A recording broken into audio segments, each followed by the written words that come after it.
तुला विचारेन की साधारण एक सिनेमा निवडीचे काही निकष असतात. तू आता गेल्या काही काळात मराठी सिनेमात कसा दिसला, मागच्या वर्षी तू एक सिनेमा केलास, पण तुझे निकष काही बदललेत का आता सिनेमा निवडतानाचे? कारण की आता सिनेमांच्या कथा बदलल्या आहेत, सिनेमे बदलले आहेत, तंत्र बदलले, खूप गोष्टी बदलल्या आहेत. तर मराठी, पर्टिक्युलरली मराठी सिनेमा निवडतानाचे निकष तुझे काही आत्ताचे काय आहेत? पैसा.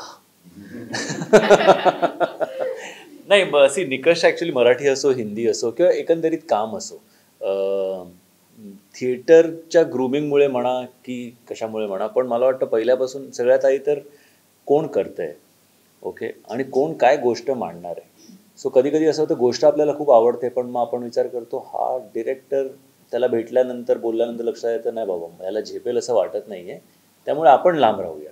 ओके, त्याची सेन्सिबिलिटी कसं असेल, तो कसा दाखवेल, किंवा डिरेक्टर एक असतो त्याच्याबरोबर काम करायची इच्छा तुम्हाला असते, आणि मग तुम्हाला माहिती असते किती साधी गोष्ट असली तरी ती मांडताना हा काहीतरी मॅजिक करेल, हा माणूस काहीतरी वेगळं करेल. सो मला वाटतं या गोष्टीच्या बाबतीत तो दुसरा निकष जो आहे ना तो जास्त ॲप्ट होता, की महेशचा फोन आला. ऑफकोर्स काम करायची इच्छा होती, पण महेशचं जी बॉडी ऑफ वर्क आहे, त्यांनी ज्या फिल्म्स केल्या आहेत वेगवेगळ्या प्रकारच्या, ओके, आणि इतक्या वर्षांमध्ये, आणि तो असा माणूस आहे की त्याला सिनेमाशिवाय दुसरं काही सुचत नाही आणि दुसरं काय माहीत नाही.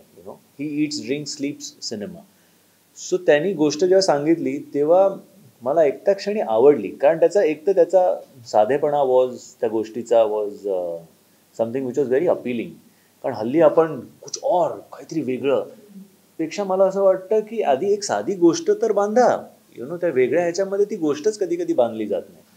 सो ते आवडलं. आणि मग मला असं कॅरेक्टर ऑफकोर्स ज्या पद्धतीने सांगितलं, जी कॉन्फ्लिक्ट आहे त्या दोघा जणांमध्ये की हिरो हिरोईनमध्ये, विचारांची म्हणा किंवा थॉट प्रोसेसची, त्यांच्या एज ग्रुपची, त्यांच्या ॲटिट्यूडची, एक इमोशनल अप्रोचची किंवा एक अगदी प्रॅक्टिकल अप्रोचची वगैरे, ते मला जास्त आवडलं. And then of course you know की डिरेक्टर हा माणूस आहे, हा सेटवर गेल्यानंतर, आणि ते पण तुमच्या एक्सपिरियन्समधनं येते की तुम्ही असे बघितले डिरेक्टर्स जी गोष्ट एक ऐकवतात, एक सीन तुमच्यासमोर असतो, पण जेव्हा ते तो सीन डिरेक्ट करतात तेव्हा त्याची गंमतच वेगळी असते. आणि मग ते फायनली जेव्हा पडद्यावर दिसतं तेव्हा आपल्याला वाटतं वाव, हा जेव्हा वाचला होता तेव्हा ह्याच्या 4च ओळी होत्या, पण ह्यानी कमाल केली आहे डिरेक्टरने. So I think that was the deciding factor for me for this one.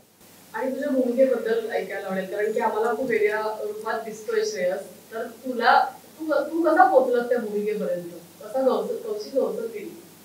मला आता महेशदा म्हणाला की एक मॅच्युअर कोणतरी हवा होता, ती मॅच्युरिटी माझ्यात नाही, मला खूप कष्ट घ्यावे लागले त्यासाठी. पण मला वाटतं की जेव्हा त्यांनी रोल ऐकवला ना तेव्हा ही इज अ व्हेरी काय म्हणतात, very ideal good boy. Okay, मी खरं तर असे म्हणजे गुड बॉयचे रोल्स केले आहेत याआधी, नाही असं नाही, पण ह्याच्यामध्ये त्याचं एक सॅक्रिफायसिंग नेचर जे आहे ना, जे मला वाटतं की आज मी तरी जरा कमी बघतो. एकंदरीतच जे आधी जास्त बघायचो की सॅक्रिफाईस करणं, ते हल्लीच्या अप्रोचमध्ये थोडंसं प्रॅक्टिकल म्हणा किंवा वॉट एव्हर, थोडं कन्व्हिनियन्सचं म्हणा, पण जरा सगळे सेल्फ सेंटर्ड झाल्यासारखे वाटतं. सो त्याचा जो सॅक्रिफायसिंग एक नेचर होतं, किंवा समजून घेणं, किंवा आईचं ऐकणं, आईसाठी काहीतरी गोष्ट करणं, फॅमिलीसाठी काही करणं, हे सगळं कुठेतरी मला असं वाटलं की we also need to project it in the right manner. What is it की जे करंट जनरेशन जे बघतंय त्यांना अपील करण्यासारखी काय गोष्ट असेल, की ठीक आहे बाबा हा एक असा अप्रोच आहे, आणि त्याच्या समोर जी मुलगी आहे तिचा अप्रोच कम्प्लिटली वेगळा आहे. सो त्यांची जी केमिस्ट्री आणि त्यांचे जे सीन्स वर्कआउट होतील, तर मला असं वाटलं की त्याच्यात काहीतरी गंमत असेल. So in terms of character if you ask me, good boy roles मी केलेत, पण त्याच्यात जे कंगोरे आहेत छोटे छोटे, I think that is what, ज्या रिलेशनशिपमधनं येतं, that is what I really liked about the part.